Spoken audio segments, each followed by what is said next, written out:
So the solution that you provided was you provided a federally chartered bank's platform that allowed them to have licensing and also all of the capital they needed, really, not operating capital, but lending capital to grow their platform. Took a skill that I had, developed a platform around that skill, realized that platform was useful for other people that also had similar skills, leveraged that platform to then produce income. Rather than building teams, I acquired teams, team after team after team. And I think we ended up with, 1,000 employees or somewhere around there. From Wealth Creators USA, this is From Worry to Wealth, the podcast that shatters the myths and mystique surrounding wealth creation. As students, our schools and universities often neglect the crucial education on the core financial principles. I'm Ben Lyons. I'm a business owner, investor, entrepreneur, and author, and I'm joined by my business partner, Alex Fink. And together, we're here to inspire your journey towards improving your financial self. In a world buzzing with advice on the behaviors and mindset to become wealthy, we'll share proven processes tried and tested by our network of successful collaborators. So get ready to move past worry and move towards wealth and your improved financial self. Welcome back to another episode of the podcast From Worry to Wealth, and I'm here with a really powerful guy, my business partner, Alex Fink. Alex, say hi. Hey, Ben, how are you? Okay, well, you got to say hi to everybody else. Well, hello, everybody. I see you every day. Yes. Yeah, that's true. That's a good point. You see me every day? Not every day. In my mind, I see you every day. Oh, that's so sweet. I think about you every day. Oh, well, now it's getting weird. It is weird. Yeah. I'm making all of our listeners and viewers uncomfortable. I apologize for that. And, today's episode is really exciting for me because I get to talk to you about your role in the creation of this business we had that we sold, that you were really the founder of, and I joined you. And so this episode is really to have you walk through kind of the acquisition, the development, and then ultimately the sale of a company that was very successful that you turned around. But before we really cover the details, I've got to tell all of our listeners and viewers how I met you. I figured you would. Because I think everyone that is listening that doesn't know this may find this really funny because I really enjoy sharing it. But it was 2009. You called me out of the blue, started talking to me about the platform that I was running, and we talked for less than an hour. I thought you were a pretty smart guy, so we scheduled a call for the next day. And that call went 3 hours. Sounds right. And I hung up. I was really so impressed by you and so enjoying the conversation that I booked a flight to come to Florida with the gentleman that was president of my company at the time. And the two of us flew to Florida to meet with you in November. I think this was November of 2009. Very cold month in Florida. Yeah, so for those listening or watching, it was, I think, one of the coldest days of the year in Florida. So I fly to Orlando, Florida. We go from the airport, we rented a car, drive downtown. We go into this 10-story, I guess it was about a 10-story office building. Alex has told me his office was on the 5th floor in this certain office suite. We go in there. There was no receptionist at the front desk, so I started just walking back. And I get to this first door on the left, and the lights are off. And I look in this office, and I see a silhouette of a guy. And here's what I see. The guy wearing a long overcoat. A nice coat, London Fog, I think it was. Sitting on a Pilates ball. I paid $40 for that coat. And I'm pretty sure you had mittens on. Not gloves, but you had mittens. It looked like mittens. If you keep the figures together, it creates more warmth. And then I say, hey, we're here to see Alex Fink. And you said, you found him. And then you immediately proceeded, hey, guys, I'll be right back. I've got to go to the restroom. Right. And then you walk out the room, and the guy I brought with me, who was the head of the company of my time at that time. And a seasoned professional in that space. That guy was 40 years in the business. Yes. And he looks at me and says, what the hell are we doing here? This guy is crazy. Right. He must not have liked my coat very much. I don't know. But here we are in Florida expecting to see a guy in a suit, and you're dressed in an overcoat. I think you had maybe gym shorts on. And you're sitting on a Pilates ball wearing mittens. So no wonder I had the coat on if I had shorts on. That's my first introduction to you. But I knew from that day, I knew there was something really special about this guy. Special might be the word. Yeah. And it turned out there was, and that is a great segue into this wonderful story. So the story is about, I guess we had Securities Capital Management you had formed. Is that right? So Sounds right. Yeah.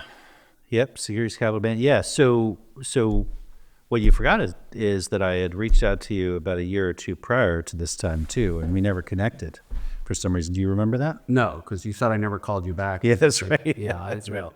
If I So- would so- have called you back. So what's interesting is I found you with a simple Google search, and it appeared that we were trying to do the same thing.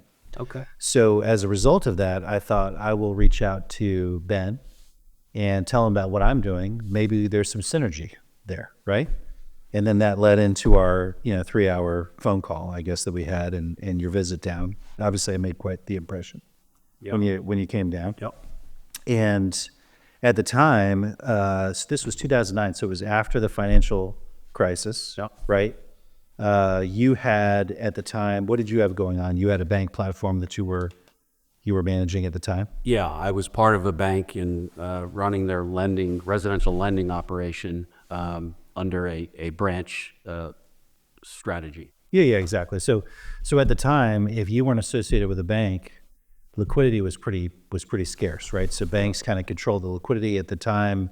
If you were in the residential finance business, you had to have lines of credit, and those lines of credit were few and far between after the financial collapse because these other banks didn't want to loan money to other people to acquire mortgages because mortgages kind of had a bad name, at the time, right? So you were part of a bank platform. I had recently taken my private company and aligned it with a bank or merged into a bank and was running a division for that bank. And I saw an opportunity to potentially work together to create a larger infrastructure whereby we would go in and provide services to multiple banks. And my thought was, if I have liquidity with this one bank, that's great. But what if something happens to that bank, right? Because at the time, they were pretty unstable in the market, right? So Ben has this other bank. Now we got 2. Maybe we should get 10 banks and try to grow our platform that way. So that's why I reached out to you. Yeah, but what we uncovered, I think you shared with me some issues with the bank that you were hooked up with, and this is a bank out of Utah. Doesn't exist today, but what were the issues at the bank? Yeah, so I had a private company, a private mortgage company, residential finance company, and I learned pretty quickly as the market shifted that volume was going to significantly decrease, so I had to increase my margins, I had to reduce expenses. And when you're an independent company, you're using all your own money, that's pretty important, right?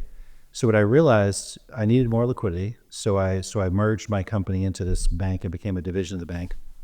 Very, very quickly realized that nobody was treating that bank's money like their own, and they were just, their expenses and their spending was completely out of control. So my assessment was that they were burning through a lot of their cash, not being profitable, and I was very concerned because I was looking for a safe haven for most of my employees at the time. There were probably 500. I think originally I had 1,200 employees, and I think it was about 500 at the time. And my concern was, if this bank is not being run very well, the bank's probably not going to be around very long, and this is how I was going to provide a living for all these people that worked for me, so I became concerned. So Yeah, you were so concerned, and I want to make sure everybody understands it from the perspective that I have, but you were so concerned that you went to the board of directors and the president of the bank and asked them to let you take it over. So why don't you take it from there? yeah, it was a little different than that, in that I had strategically sort of dripped some information so that through other channels, people that were in the corporate office, to say, hey, let me give you some statistics here so you can maybe share this with the management team. And if they have any interest in talking to me, I would be interested in talking to them. So this individual made contact. Now, the CFO at the time was the former CFO of BMW and the former CEO of United Healthcare's bank. So pretty well-known guy, and the bank president had done a number of things. And so these guys were pretty knowledgeable guys, right? So they took this information. They said, this is interesting, and they actually reached out to me. So the CFO of the bank reached out and said, hey, I understand that we probably should talk about some things, and I have some concerns. So I'd like to come down and visit with you. And so that's what he did. So he flew down to Orlando. We sat for dinner, and on a single page, I outlined where I thought the problems were, with the institution. I told them that if I was running my business this way, I would 100% be out of business. And my fear was that they were going to be out of business at some point if this doesn't get corrected. My approach was, let me at least give you the information you need to properly run your business. I'd like that business to run properly, so I have a platform for all these people that work for me so that everybody can continue to be employed. I believe, he must have said no, right? They first said we're not interested. No, I believe he seemed impressed, and his initial reaction was, why don't we just turn over the company to you and let you run the company? And I said, well, I may consider that, but why don't you talk to the board? So the first step that the board took was to say, okay, you've brought us these concerns. This is from the CFO. We're going to hire a new president of the company. We're going to share these concerns and have the president try to turn it around. So I really didn't offer to do anything. I think they were kind of like, hey, maybe you want to run this company. And then they went another direction. So they hired somebody else. That person really didn't know what they were doing and got in there, and it was another few months of losses. And first of all, it validated my thinking, right? Because he was like, yes, you're absolutely right. We're losing all sorts of money. So I became more concerned. They went another direction, hired somebody, and ultimately came back to me and offered me to be the president of the company and pay me a pretty significant salary. Yeah, and you turned that down. I turned that down, yes. Okay, and then what happened? So I felt uncomfortable with taking a large salary without producing results for them. So I told them I didn't want the large salary, that I would work for free. And they did not like that, but they said, we don't like that. We want to pay you a lot of money. We want you to stay here for a long time. And I said, look, I don't feel good about taking money from you guys if I'm not producing value.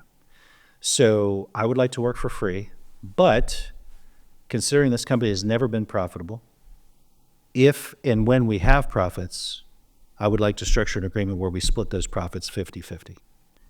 In addition, to ensure that you guys aren't, going to continue to lose money, if you allow me to run the platform, I will put up a reserve. So I raised a reserve about $1 million, and I said, okay, the first $1 million, if we lose it, based on my decision making, it'll be my $1 million that we lose, right? But if we make a profit, we split it 50-50. So you guys have no risk. The only thing that you do is you pay me if we have profit. And that's eventually how we structured that deal. In fact, I think what we later found out was they were actually going to shut down the entire company. And they essentially told me, we tried all these other people, nobody could get it working. We'll hand it over to you. We're going to give you 4 months to turn this around. And if you're not turned around in 4 months, then we're going to have to shut the company down. Yeah, and for those listening, this is around when I became your partner. Right. And you were really in charge, and I was really just there to provide support. I think some of my team joined your team in support of your mission. And from my memory, again, this is 2000. This is now 2010. This is early. Right. Early 2010. Yeah.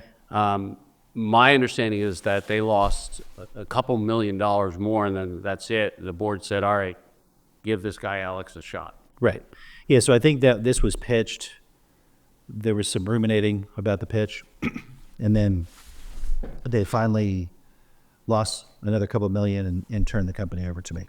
Yeah, and again, I'm doing this from memory. You can correct all this, but so they gave you the keys. You told me about this. And I saw an opportunity for us. I remember this was a Friday, and I said, well, what are you going to do? He said, well, I'm going to shut down all of their offices over the weekend. I said, you're going to shut down you're going to fire hundreds of people over the weekend. You go, yep.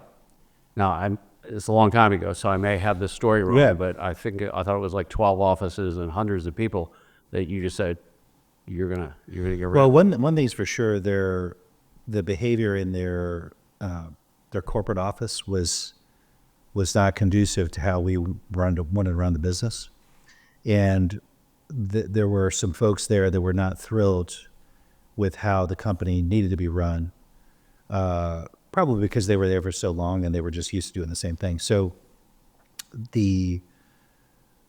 when they turned the company over to me, their thought was to shut down the corporate office and relocate all the corporate positions to my office in Orlando. And obviously that's a pretty big cost savings. Yeah, that memory is they were losing about 10 million a year.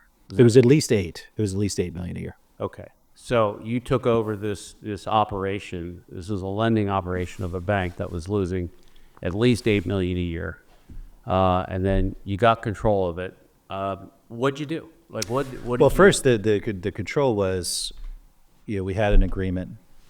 I believe that I structured an exclusive arrangement with the bank where all of the mortgage operations had to come through my company. I became sort of an outsourced division manager, and we structured a 50-50 profit share, with the reserve.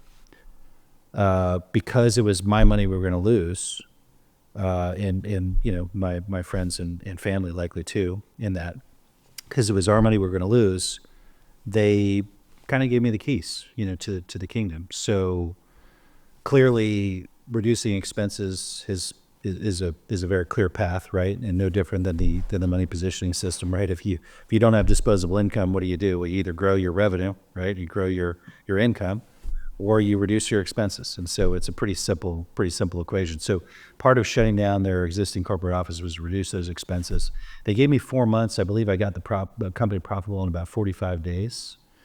And then within about 4 months, the division I was running became the most profitable division of the bank. Then it became the primary revenue driver of the bank, right? So as this was all getting set up, I saw the opportunity with you, and I said, hey, I've got this bank, you've got this bank. I now have an exclusive arrangement, you have an exclusive arrangement. Let's partner together. And I believe what we did was we did some resource sharing originally, right? Kept your bank open. And then I think it became clear over time that the platform that I was on, was probably more creative or lucrative, right? Better for the employees. And so we kind of consolidated later on. Yeah, so for those listening, why don't you share maybe 5 things that you did, some very specific things that you did to take a division of a bank that was losing $8 million a month, and I'm going to just share. I mean, I went to making north of 10 million a year. Right. So how do you take 8 million? I'm sorry, 8 million a year. How do you go from 8 million a year, 8 to 10 million of To losses, 20 million a year in profit. Yeah. to north of Yeah. 10 million of Yeah. profits? How do you do that? So obviously the first step is to decrease expenses, right? So anything that wasn't a requirement. I remember when I went to the bank the first time, people were ordering sweaters and sweatshirts and pens, and so I stopped all that. I think everybody in the corporate office had a cell phone, right? All the cell phones were gone. So really, a very, very hard look at all the expenses.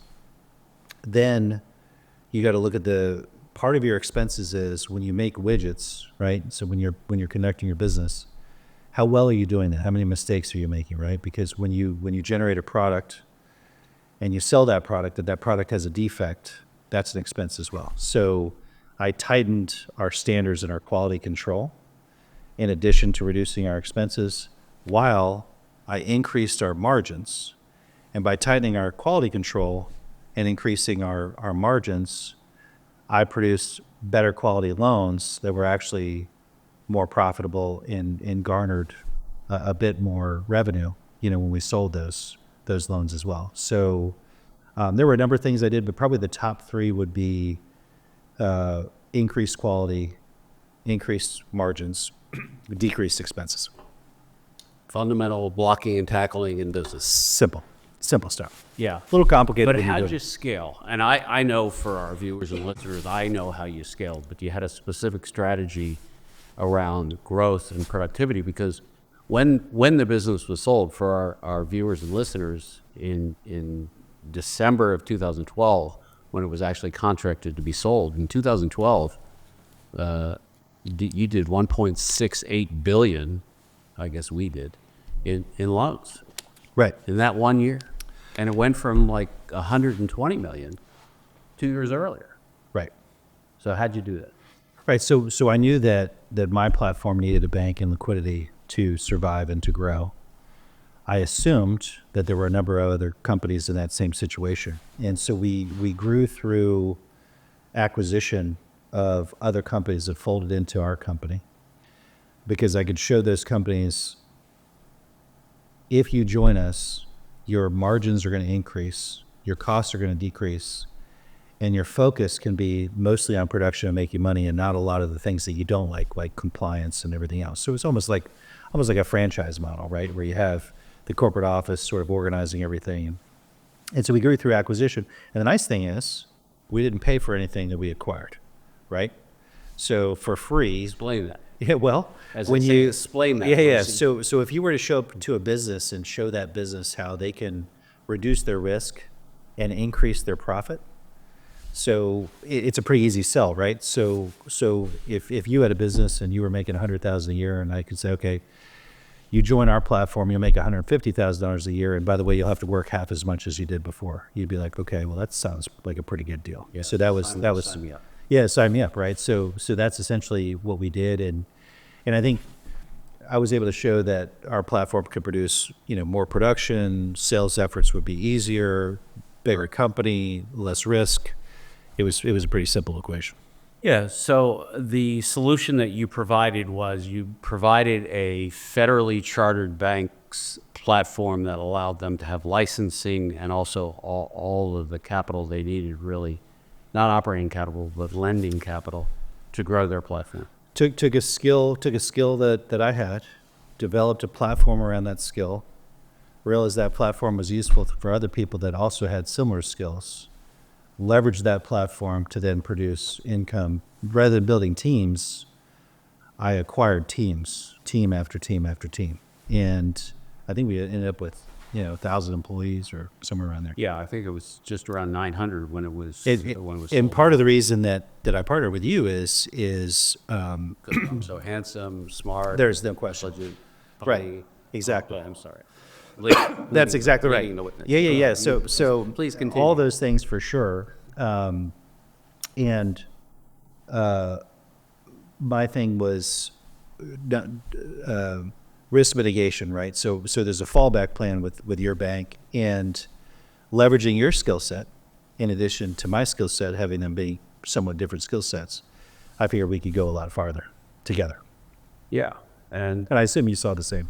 yeah, and for those that are listening and watching, I don't have it anymore, but I had it on my office wall. This is a true story.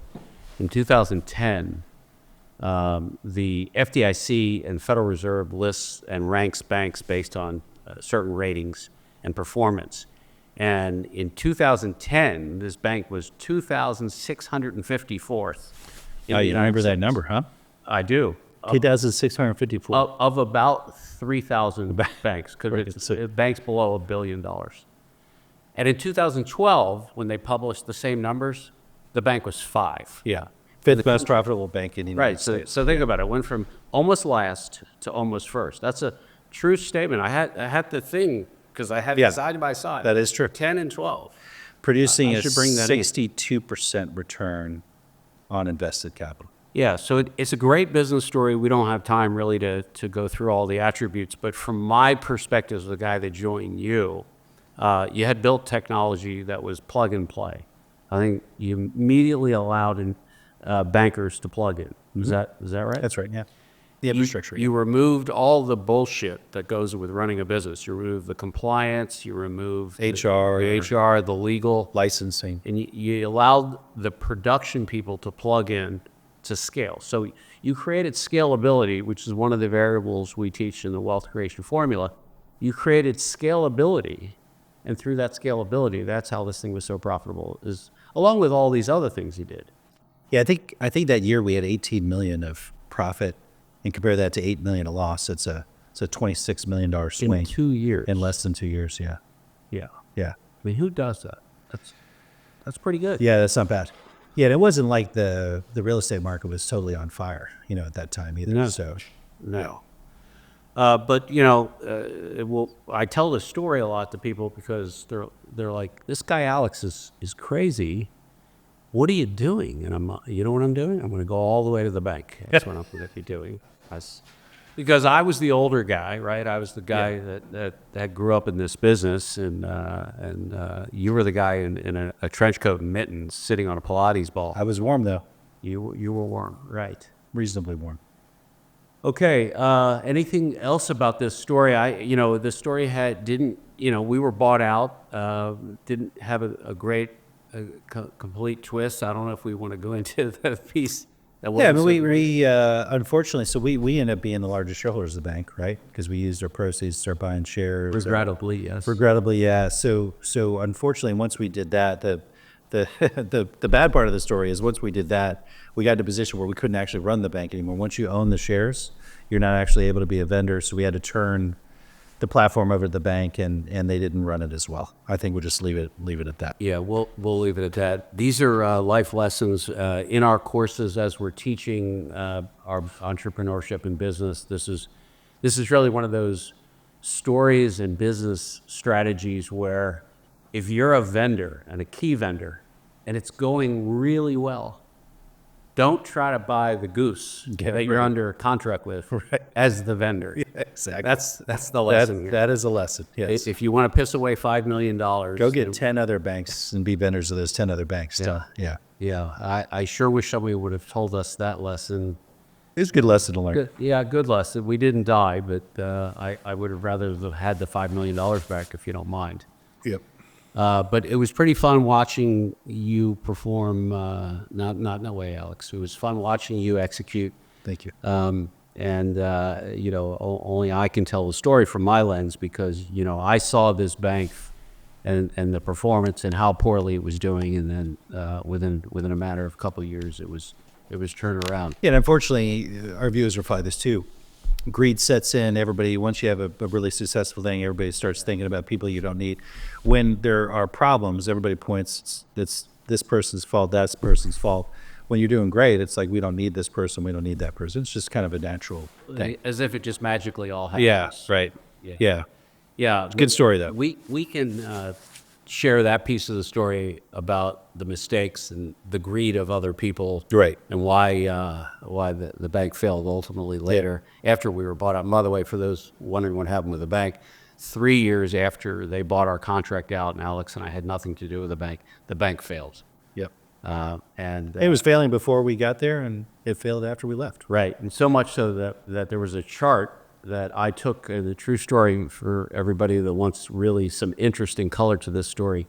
I was deposed by the FDIC and the Federal Reserve, and I was sitting in front of 12 representatives of our government with my lawyer, and we were arguing as to why they should let Alex and I take control of this bank. And he held up a chart in front of all these lawyers that showed the financial performance 3 years before Alex and Ben and 2 years after Alex and Ben, and it was color-coded. And the only time the bank was ever profitable was when they were under contract with us. Yeah, it's amazing, isn't it? And we're sitting here talking to the government about saying, look, logically speaking, we're going to save a lot of jobs. We're going to save the bank's money. We're going to save the taxpayers. We're going to be the saviors of this bank. And unfortunately, back in 2013, wrong administration. Government committed. Government was really thinking differently. But that was the end of that story, and that's how it goes. Anybody who wants to hear more about this story, reach out to the two of us, and we'll share it. But that's how we met, and it was an interesting and fun ride. I was really impressed. Anything closing arguments, Alex? Don't think so. Okay, well, anyway, thanks for being with us in another podcast episode. And with that story, we'll see you in the next one. The Wealth Creators Institute provides educational resources to help individuals expand their financial knowledge. We are not certified public accountants, financial advisors, or legal professionals. The information presented in our content is for educational and informational purposes only and should not be considered financial, investment, tax, or legal advice, nor a solicitation for any of the financial investments discussed. None of our content constitutes a solicitation, recommendation, endorsement, or offer to buy or sell any securities. We encourage you to consult with a qualified professional before making any financial decisions. The Wealth Creators Institute assumes no liability for the use of this information.